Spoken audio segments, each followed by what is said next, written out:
নমস্কার বন্ধুরা, আমি বানিয়েছি উড়িষ্যার বিখ্যাত মিষ্টি ছানা পোড়া। সবার প্রথমে আমি 1 লিটার দুধ নিয়েছি, সেটা ভালো করে ফুটিয়ে 2 চামচ ভিনেগার দিয়ে ছানা করে নিয়েছি। এদিকে কয়েকটা কলা পাতা নিয়েছি, সেগুলো একটু কম আঁচে ছেঁকে নিয়েছি। আর ছানাটাকেও একটা ছাঁকনির মাধ্যমে ছেঁকে ঠান্ডা জল দিয়ে ধুয়ে নিয়েছি। একটি পাত্রে ছানাটা ঢেলে দিয়েছি। এরপরে আমি দিয়ে দিয়েছি 2 চামচ সুজি, আর দিয়েছি 50 গ্রাম মতো চিনি, হাফ চামচ এলাচ পাউডার দিয়ে ভালো করে মাখিয়ে নেব। মিষ্টিটা তোমাদের পছন্দ মতনই দেবে। ভালো করে মাখিয়ে আধা ঘন্টা রেস্টে রেখে দেবো। আধা ঘন্টা পর আবারও আমি 1 চামচ ঘি দিয়ে ভালো করে মাখিয়ে নিয়েছি।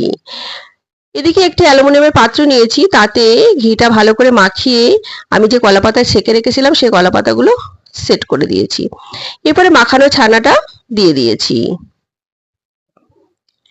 এবারে আমি দিয়ে দেবো কয়েকটা চেরি সাজিয়ে দিয়েছি, আর দিয়ে দিয়েছি কিছুটা পরিমাণে পেস্তা কুচি।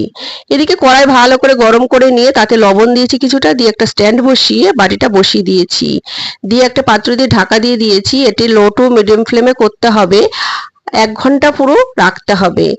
তারপরে নামিয়ে নিয়েছি। এবারে দেখো কমপ্লিট আমার ছানা পোড়া মিষ্টি। তো বন্ধুরা, আমার এই রেসিপিটি তোমাদের কেমন লাগলো অবশ্যই জানাবে। আর দেখো একদম নরম ও স্পঞ্জি হয়েছে, খেতেও দারুণ সুস্বাদু। নমস্কার।